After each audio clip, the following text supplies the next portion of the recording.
ایک بزرگ کا کہنا ہے کہ ایک نجمی بزرگ تھے جو بڑے ہی نیک پرہیزگار متقی اللہ والے تھے۔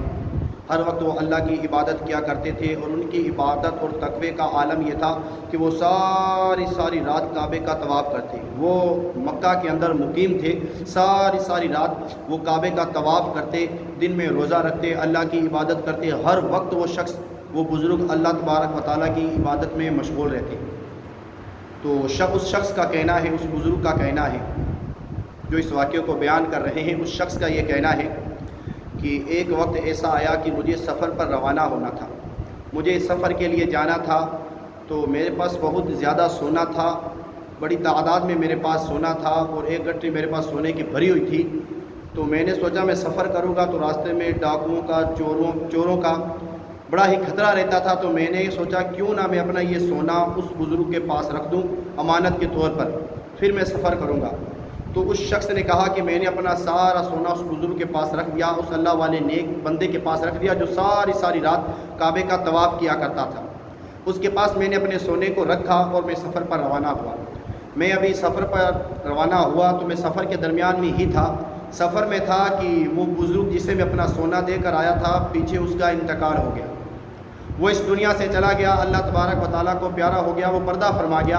اور جب میں واپس لوٹ کر آیا اپنے گھر کی طرف، تو آنے کے بعد میں نے اس بزرگ کے گھر کی طرف گیا، تو اس بزرگ کے گھر میں جانے کے بعد میں نے اس بزرگ کے بارے میں پوچھا، تو اس کے گھر والوں نے کہا کہ وہ تو اس دنیا سے چلے گئے، وہ تو انتقال کر گئے، وہ تو پردہ فرما گئے۔ تو میں بڑا ہی غمگین ہوا، میں بڑا ہی پریشان ہوا، تو میں سوچنے لگا کہ وہ تو دنیا سے چلے گئے۔ تو میں نے ان کے گھر والوں سے پوچھا کہ بھئی میں نے ان بزرگ کے پاس اپنی امانت رکھی تھی، کیا اس امانت کے بارے میں انہوں نے آپ لوگوں کو کچھ بتایا؟ تو گھر والوں نے کہا ہمیں تو پتہ ہی نہیں، وہ تو دنیا سے چلے گئے، اور کسی بھی امانت کے بارے میں اس نے ہمیں نہیں بتایا۔ تو وہ شخص کہتا میں بڑا ہی پریشان ہوا، بڑا ہی غمگین ہوا، میں غم میں ڈوب گیا، اور غم میں ڈوبنے کے بعد میں ایک جگہ بیٹھ گیا۔ تو میں بیٹھا ہوا تھا تو حضرت مالک بن دینار رحمۃ اللہ تعالیٰ علیہ تشریف لائے اور مجھ سے پوچھا کہ تم اتنے غم میں کیوں ہو، تم غم میں کیوں ڈوبے ہوئے ہو؟ تو میں نے حضرت مالک بن دینار رحمۃ اللہ تعالیٰ علیہ کو سارا واقعہ سنایا اور کہا کہ معاملہ کچھ ایسا ہے کہ میرے پاس سونا تھا، مجھے سفر کرنا تھا، مجھے ڈاکوؤں اور چوروں کا ڈر تھا، تو میں نے اپنا سونا امانت کے طور پر اللہ کے اس نیک بندے اس بزرگ کے پاس رکھا۔ وہ بڑا ہی نیک تھا، پرہیزگار، متقی، فرما بردار تھا، دن میں روزہ رکھتا، اللہ کی عبادت کرتا، اور ساری رات وہ کعبے کا طواف کرتا۔ اور یاد رکھیے کعبے کے اندر ایک نیکی 1,00,000 نیکیوں کے برابر ہے، کعبے کے اندر ایک نیکی 1,00,000 نیکیوں کے برابر ہے۔ تو اس شخص کا یہ کہنا تھا کہ وہ ساری رات وہ کعبے کا طواف کیا کرتا تھا، وہ دنیا سے چلا گیا، میری امانت اس کے پاس تھی اور میرا سونا اس کے پاس تھا۔ میں نے گھر والوں سے پوچھا تو انہوں نے مجھے کہا کہ ہمیں پتہ ہی نہیں، اسی لیے میں غم میں ڈوبا ہوا ہوں، میں پریشان ہوں کہ میرا سونا چلا گیا۔ تو حضرت مالک بن دینار رحمۃ اللہ تعالیٰ علیہ نے کہا کہ تم غمگین مت ہو، تم غم میں مت ڈوبو، پریشانی کی کوئی وجہ ہی نہیں ہے، ہم مکہ کے اندر ہیں، مکہ کے اندر، یہ وہ مکہ ہے جس کے اندر ہمارے پیارے آقا صلی اللہ تعالیٰ علیہ وسلم نے جنم لیا، یہ وہ مکہ ہے جس مکہ کی گلیوں کے اندر ہمارے پیارے آقا صلی اللہ تعالیٰ علیہ وسلم کے مبارک پاک قدم پڑے ہیں۔ تمہیں غم میں ڈوبنے کی کوئی ضرورت نہیں ہے، غم کرنے کی کوئی ضرورت نہیں ہے۔ اگر تم اپنے سونے کے بارے میں پتہ لگانا چاہتے ہو، تم کہتے ہو کہ وہ نیک تھا، پرہیزگار تھا، متقی تھا، فرما بردار تھا، ساری رات کعبے کا طواف کیا کرتا تھا، تو جمعہ کی شب کو، جمعہ کی رات کو مقام ابراہیم اور رکن یمانی کے درمیان میں جا کے اس شخص کو پکارنا، مقام ابراہیم اور رکن یمانی کے درمیان میں جا کر اس شخص کو پکارنا۔ اگر وہ نیک تھا، پرہیزگار تھا، متقی تھا، فرما بردار تھا، اگر وہ جنتی تھا، مومنوں میں سے تھا، تو وہ تیرے سوال کا ضرور جواب دے گا، کیونکہ مقام ابراہیم اور رکن یمانی کے درمیان میں جمعہ کی شب کو تمام مومنوں کی روحیں اکٹھا ہوتی ہیں، اور تم جا کے اس سے پوچھنا، وہ تیرے سوال کا جواب ضرور دے گا۔ تو اب جب جمعہ کی شب آئی، جمعہ کی رات آئی، تو وہ شخص مقام ابراہیم اور رکن یمانی کے درمیان میں گیا، اور جانے کے بعد اس شخص نے اس بزرگ کو پکارا، اس نے پکارا تو اسے کوئی جواب نہ ملا، وہ اپنے گھر کی طرف واپس لوٹا۔ آنے کے بعد حضرت مالک بن دینار رحمۃ اللہ تعالیٰ علیہ کے پاس گیا اور کہا کہ حضرت میں نے تو وہاں پہ جا کے پکارا لیکن مجھے کوئی آواز نہیں آئی. تو حضرت مالک بن دینار رحمۃ اللہ تعالیٰ علیہ نے کہا کہ تو کہتا تھا بڑا نیک ہے، بڑا پرہیزگار ہے، بڑا متقی ہے، بڑا فرما بردار ہے، اللہ والا ہے، تو اس کے بارے میں بڑی پھینک رہا تھا، لیکن تو نے جا کے سوال کیا تو تجھے کوئی جواب نہ ملا. تو حضرت مالک بن دینار رحمۃ اللہ تعالیٰ علیہ نے کہا اب ایک راستہ اور ہے، تو یمن کے اندر جا، یمن کے اندر ایک کنواں ہے، اس کنویں کے پاس جا کر تو اسے پکار، وہ تیرے سوال کا جواب ضرور دے گا. کیونکہ دو ہی چیزیں ہیں کہ مقام ابراہیم اور رکن یمانی کے درمیان میں جنتیوں کی مومنوں کی روحیں اکٹھا ہوتی ہیں. اگر وہ جنتی تھا تو تجھے وہاں ملے گا، لیکن تو وہاں پر آ کر تو وہاں پر چلا گیا اور واپس بھی آ گیا، تجھے کوئی جواب نہ ملا. تو اب یمن کے اندر جا، اس کنویں کے پاس جا، اسے پکار، اگر وہ جہنمی تھا تو اس کنویں کے پاس ہوگا، تیرے سوال کا جواب ضرور دے گا.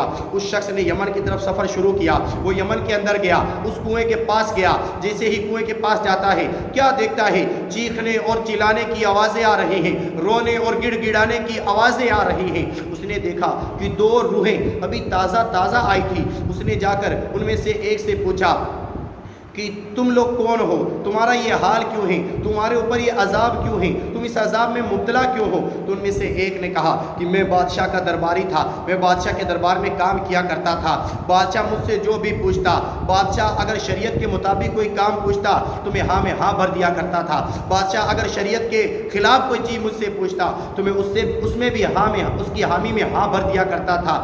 اسی ہاں بھرنے کی وجہ سے میں آج اس عذاب میں مبتلا ہوں. اللہ اکبر. یعنی بادشاہ اگر کچھ غلط بولتا، شریعت کے خلاف بولتا تو میں اس کی ہاں میں ہاں بھر دیا کرتا تھا، بادشاہ اگر کوئی صحیح بولتا، شریعت کے مطابق بولتا تو میں تب بھی ہاں میں ہاں بھر دیا کرتا تھا. اسی ہاں میں ہاں بھرنے کی وجہ سے آج میں اس عذاب میں مبتلا ہوں. تو میرے دوستوں اور ساتھیوں، ہمیں بھی سوچنا چاہیے، ہمیں بھی غور و فکر کرنی چاہیے کہ اگر لگے کہ کوئی چیز غلط ہے تو ہمیں اس غلط میں ہاں نہیں بھرنی چاہیے. اگر چیز صحیح ہے، شریعت کے مطابق ہے تو اس میں ہاں بھریں، لیکن اگر شریعت کے خلاف ہے، وہ غلط ہے تو اس میں ہاں نہ بھریں. کیونکہ اس شخص کا کیا کہنا تھا جو عذاب کے اندر مبتلا تھا، بادشاہ کا درباری تھا، اس نے کہا میں بادشاہ کی ہاں میں ہاں بھر دیا کرتا تھا، اسی وجہ سے عذاب میں مبتلا ہوں. تو اب اس شخص نے اس بزرگ کے بارے میں پوچھا، اس بزرگ کو پکارا جس کے پاس اس کا سونا تھا. اس نے جیسے ہی پکارا وہ بزرگ حاضر ہو گیا. اللہ اکبر. وہ بزرگ جو نیک، متقی، پرہیزگار، فرما بردار، اللہ کا نیک، ساری رات کعبے کا طواف کیا کرتا تھا، وہ بزرگ یمن کے اس کنویں کے پاس تھا. اس شخص نے پکارا، وہ بزرگ آ گیا. اس نے اس بزرگ سے اپنے سونے کے بارے میں پوچھا. تو اس بزرگ نے کہا کہ میں نے تیری امانت میں خیانت نہیں کی، تیری امانت ہمارے گھر کی فلاں دیوار کے نیچے پڑی ہے، تم جا کر اس اپنی امانت کو اٹھا لو. میں کبھی امانت میں خیانت کرنے والا نہیں ہوں، میں تو نیک ہوں، میں امانت میں خیانت نہیں کرتا. تو اس شخص نے اس بزرگ سے پوچھا اگر تو نیک تھا، تو متقی تھا، تو فرما بردار تھا، تو اللہ والا تھا، تو اللہ کی عبادت کیا کرتا تھا، تو نیک، پرہیزگار، متقی، فرما بردار تھا، تو ساری رات کعبے کا طواف کیا کرتا تھا، دن میں روزے رکھتا تھا، اللہ کی عبادت کرتا تھا، تو اس عذاب میں کیسے مبتلا ہو گیا؟ اللہ. تو اس عذاب میں کیسے مبتلا ہو گیا؟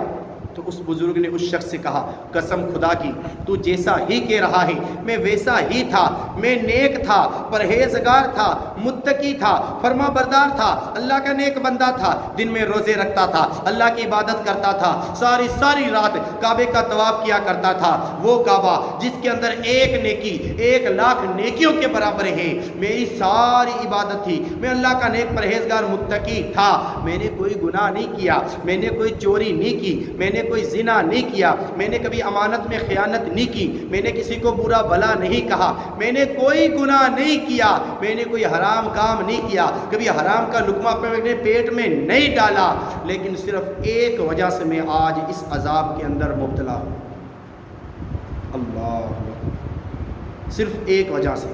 اس شخص نے کہا تو اتنا نیک تھا، تو اتنا پرہیزگار تھا، اتنا متقی تھا، تو وہ کون سی وجہ ہے، ایسی کون سی وجہ ہوئی جس کی وجہ سے تو اتنا نیک ہونے کے باوجود تو اس عذاب میں مبتلا ہے؟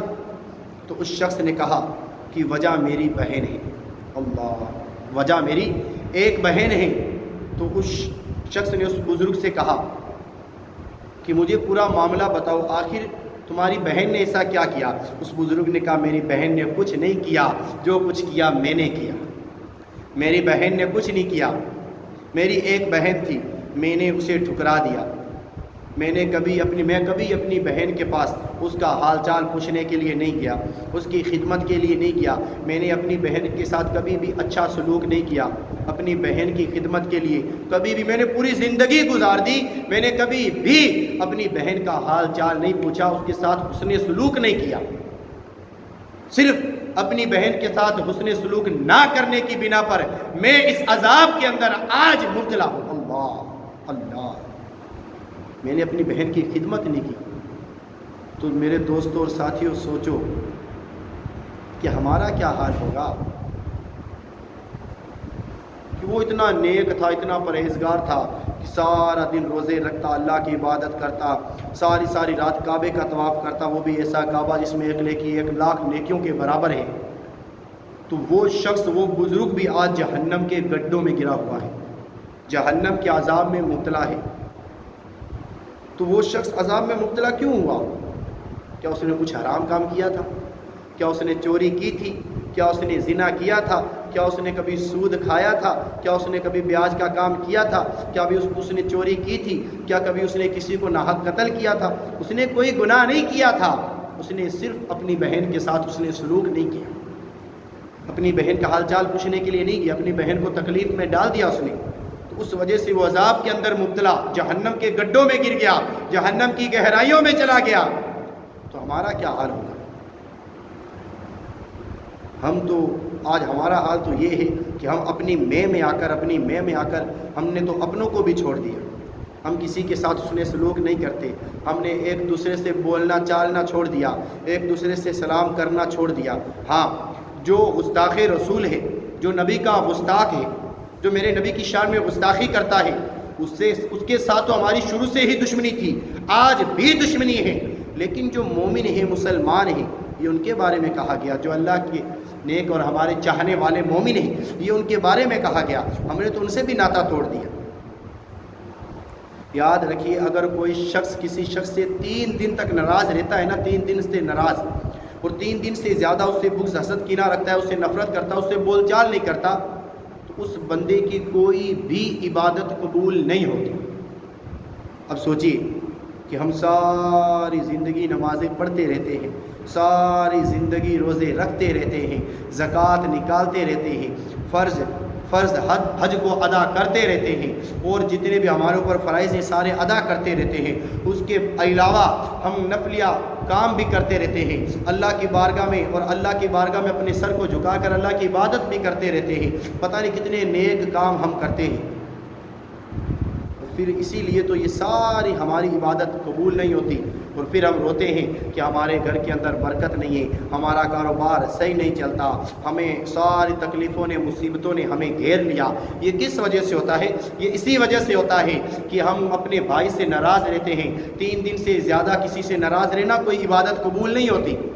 اللہ تبارک و تعالیٰ ساری عبادت کو اس بندے کے منہ پہ مار دیتا ہے۔ وہ کتنا نیک تھا، کتنا پرہیزگار تھا، کتنا متقی تھا، کتنا فرما بردار تھا، ساری رات کعبے کا طواف کیا کرتا تھا، اس کا کعبے کا طواف کرنا اس کے منہ پہ مار دیا گیا۔ اس کا تقویٰ، اس کی پرہیزگاری، اس کی فرما برداری ساری اس کے منہ پہ مار دی گئی۔ اس کی ساری عبادت، دن میں عبادت کرنا، روزے رکھنا، سارا اس کے منہ پہ مار دیا گیا۔ کیوں؟ کیونکہ اس نے اپنی بہن کے ساتھ اس نے سلوک نہیں کیا تھا۔ سوچیے، وہ تو اتنا نیک تھا، ہم اتنے نیک ہے ہی نہیں، ہم تو گناہوں میں ڈوبے ہوئے ہیں، عذاب میں مبتلا۔ دنیا میں عذاب ہی ہو رہا ہمارے اوپر، یہ عذاب ہی تو ہے ایک طریقے کا کہ تمام مسلمانوں کو مارا جا رہا ہے، انہیں ستایا جا رہا ہے۔ یہ کس وجہ سے ہو رہا ہے؟ اسی وجہ سے ہو رہا ہے کہ ہم نے اپنے آپ کو نیچے گرا دیا، ہم نے اپنے مقام اور رتبے کو نیچے گرا دیا۔ ہم کتنے خوش نصیب ہیں یار، سوچو ہم کتنے خوش نصیب ہیں۔ خوش نصیب کس وجہ سے؟ خوش نصیب اس وجہ سے کہ اللہ تبارک و تعالیٰ نے ہمیں جو نبی دیا تمام نبیوں سے اعلیٰ، اللہ تبارک و تعالیٰ نے ہمیں جو کتاب دی تمام کتابوں سے اعلیٰ، اللہ تبارک و تعالیٰ نے ہمیں جو رمضان کا مہینہ دیا تمام مہینوں سے اعلیٰ، اللہ تبارک و تعالیٰ نے ہمیں جو ایک رات دی شب قدر کی وہ تمام راتوں سے اعلیٰ، اور اللہ تبارک و تعالیٰ قرآن میں فرماتا ہے کہ جو یہ محمد کی امت ہے یہ تمام امتوں میں اعلیٰ۔ تو سوچیے کتنے خوش نصیب ہیں ہم کہ ہر چیز میں اعلیٰ ہے، لیکن پھر بھی ہم لوگوں نے اپنے آپ کو نیچے گرا دیا۔ میرے دوستوں اور ساتھیوں، اللہ کے لیے اگر کسی سے حسد بغض کینہ ہے ہمارے مومنوں بھائیوں سے، تو اسے دور کر لیں۔ کہیں ایسا نہ ہو کہ ہماری یہ جو میں ہے نا، یہ میں ہمیں جہنم کے گڈھوں میں گرا دے، یہ ہماری میں ہمیں جہنم کی گہرائیوں میں لے جائے، ہماری یہ میں ہمیں جہنم کے عذاب میں مبتلا کر دے۔ اپنی اس میں کو ایک سائڈ پہ رکھیں، اور اگر کسی بھائی سے بغض حسد کینہ نفرت ہے تو اس سے مصافحہ کر لیں، اور اللہ تبارک و تعالیٰ کی بارگاہ میں توبہ کر لیں۔ اللہ قرآن میں فرماتا ہے 28ویں پارے میں کہ توبوا الی اللہ توبۃ نصوحا، کہ اے میرے بندے تو میری بارگاہ میں توبہ کر، میں تیری توبہ کو قبول کروں گا۔ رب تو بہانے ڈھونڈتا ہے کہ میرا بندہ میری بارگاہ میں آئے اور توبہ کرے، میں اس کی توبہ کو قبول کروں۔ تو اللہ کی بارگاہ میں توبہ کر لیں، اور ہر اسلامی بھائی سے، مومن بھائی سے اچھے سلوک کے ساتھ پیش آئے۔ اللہ تبارک و تعالی ہم سب کو صراط مستقیم پہ چلنے کی توفیق عطا فرمائے، اپنے پیارے حبیب کے بتائے ہوئے نقش قدم پر چلنے کی توفیق عطا فرمائے۔